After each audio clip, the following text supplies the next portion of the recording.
बिस्मिल्लाहिर्रहमानिर्रहीम। Professor doctor Qasim बिन हसन आपसे मुखातब हूँ। आज 14 अगस्त है और आज के दिन को यौम आज़ादी के तौर पे हम मना रहे हैं। इस मौके पे मैं आपके सामने पाकिस्तानी कौम की 4 बड़ी खूबियाँ बयान कर रहा हूँ। इनमें पहली बड़ी खूबी हमारी कौम की ये है कि ये एक बहादुर कौम है। कुल इसकी चंद मिसालें मैं आपके सामने रखूँगा। 1965 की जंग में जब भारत दुनिया की सबसे बड़ी टैंकों की लड़ाई पाकिस्तान पे मुसल्लत करने चला था, तो उसके जवाब में पाकिस्तानी फ़ौज के पास उस तादाद में टैंक नहीं थे, लेकिन पाकिस्तानी फ़ौज के बहादुर जवानों ने अपने जिस्मों के साथ बम बांध के उन टैंकों के नीचे लेट गए और वो सैकड़ों टैंक जो है तबाह बर्बाद कर दिए और भारत वो जंग हार गया। तो ये एक ऐसी कौम की मिसाल है, एक ऐसी कौम के बेटे जो एक बहादुर कौम है। ये पहली खूबी कि ये बहादुर कौम है। दूसरी खूबी इस कौम की ये है कि ये बहुत सखी कौम है। अगरचे पाकिस्तान में गुर्बत भी बहुत ज़्यादा है, लेकिन पाकिस्तान के एक कोने से दूसरे कोने तक देखें आप तो हर साल लोग लाखों नहीं, करोड़ों नहीं, अरबों रुपया अल्लाह के रास्ते में देते हैं, गरीबों को देते हैं, मिस्किनों को देते हैं, खैरात करते हैं। ये चंद दिन पहले हमारी ईद उल अज़हा गुजरी है। इस मौके पे कराची से खैबर तक बिलाशुबा लाखों नहीं, करोड़ों जानवर ज़बह करके लोगों ने तकसीम किए। तो ये इस बात की दलील है कि ये एक सखी कौम है। और हमारे मुल्क के एक कोने से दूसरे कोने तक जो दीनी मदारस हैं, ये दीनी मदारस किसी सरकारी फ़ंड से नहीं चलते, किसी सरकारी ख़जाने पे ये बोझ नहीं है। और इसमें हज़ारों तलबा, और हज़ारों नहीं बल्कि लाखों तलबा और हज़ारों असातिज़ा, उनकी पूरी कफ़ालत ये कौम करती है। फिर ईदी जैसा जो एक हमारा लीजेंड जो चंद साल पहले वफ़ात पा गए, उनकी इतनी बड़ी NGO जिसकी सारी फंडिंग पाकिस्तान से होती है और अरबों रुपए की फंडिंग ये कौम देती है। इसी तरह और बेशुमार NGOs हैं कि जिनके लिए ये कौम जो है वो अपना वक्फ करती है। डैम के नाम पे हम माजी करीब में हमारे वक्त के चीफ जस्टिस ने ऐलान किया कि हम एक डैम बनाना चाहते हैं, तो कौम ने चंद दिनों में, चंद महीनों में अरबों रुपया जमा कर दिया। और एक मिसाल 2005 में जो ज़लज़ला आया, आज़ाद कश्मीर और बालाकोट और इस्लामाबाद के इन इलाकों में ज़लज़ला आया, उस ज़लज़ले के मौके पे कराची से खैबर तक लोगों ने अरबों रुपए का सामान, अरबों और खरबों रुपए की रिलीफ जो है वो फराम की। तो ये इस बात की दलील है कि पाकिस्तानी कौम एक मुखय्यर कौम है, पाकिस्तानी कौम एक सखी कौम है। ये दूसरी खूबी इस कौम की।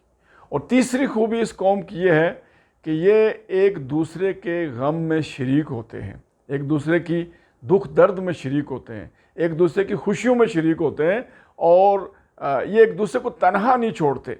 ये एक बड़ी खूबी है कि ये यानी किसी मोहल्ले में, किसी गांव में, किसी शहर में खुदा न खास्ता किसी के साथ कोई हादसा पेश आता है तो सारे मिलकर उसकी मदद करने की कोशिश करते हैं, उसका साथ देते हैं। और ये एक खूबी है इस कौम की। मैं एक हवाला देना चाहूँगा। बाना कुदसिया के नावल में जो मरकज़ी किरदार आफ्ताब भट्ट है और जो रावी है उस नावल का कय्यूम, तो कय्यूम से वो मुलाकात करने आना था।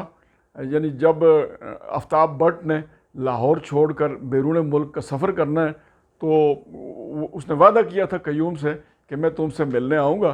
तो लेकिन जब मुकर्रर वक्त से काफ़ी देर से कय्यूम के पास पहुँचा, तो आके आफ्ताब भट्ट ने कहा कि कय्यूम, हम कश्मीरी जो हैं वो कौवों की तरह हैं कि किसी एक का मसला हो तो सारे जमा हो जाते हैं।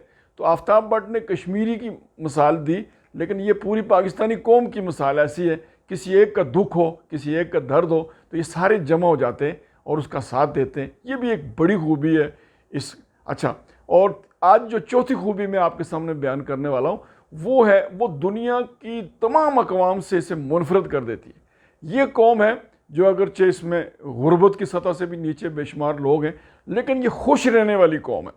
ये कोई डिप्रेशन का शिकार होने वाली कौम नहीं है, खुश बाश कौम, कहके लगाने वाली कौम। आप दाएं बाएं देखें, आप चीनी कौम को देखें, جو ہمارے دوست ہیں، آپ جاپان والوں کو دیکھیں جو دنیا کی ایک بڑی مادی طاقت ہے، ایک بڑی جو ہے وہ ایک طرح کی دنیا کے معیار اور سٹینڈرڈ چیزوں کا جاپان نے فراہم کیا، ان کو دیکھیں، لیکن شاذ و نادری کسی تصویر میں یا کسی مووی میں ان کا کوئی کردار آپ کو ہنستے ہوئے نظر آئے گا۔ لیکن پاکستانی قوم کو دیکھیں، ہر گلی محلے میں، ہر ہوٹل میں، ہر مقام پہ لوگ کہہ کے لگا رہے ہوتے ہیں، اور پھر ایسے ظالم ہیں کہ بہت خطرناک موسم میں بھی کوئی کہکوں کی جو ہے وہ بندوبست کر لیتے ہیں۔ ایک دوست نے جو ہے ویکسین لگوائی، تو ویکسین تو بڑا سنجیدہ کام ہے اور بہت ہی ظاہر ہے ایک بڑی وبا کے خلاف جو ہے وہ ہماری جنگ ہے ویکسین، لیکن اس موقع پہ ویکسین اس نے لگائی تو دوستوں نے اسے کومنٹس کیے۔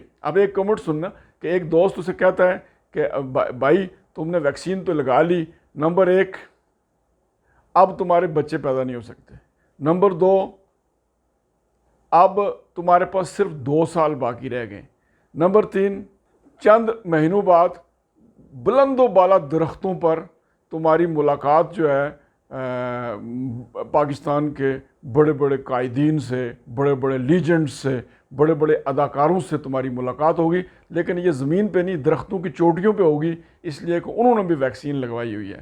تو اس نے جواب میں پوچھا کہ باقی تو سمجھ آئی، تو یہ درختوں پہ ملاقات کا کیا چکر ہے؟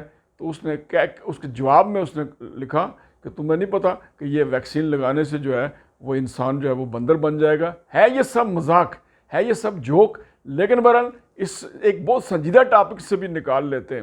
ایک آخری مثال دیتے ہوئے بات ختم کروں گا۔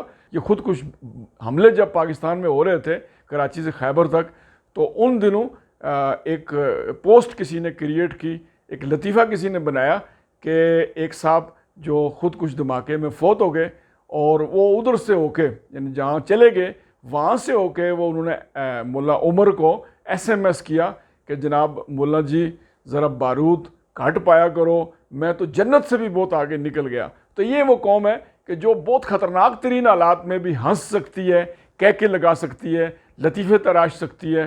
تو یہ پاکستانی قوم کی 4 خوبیاں ہم نے آپ کے سامنے بیان کی۔ اللہ پاکستان کو سلامت رکھے۔ پاکستان زندہ باد۔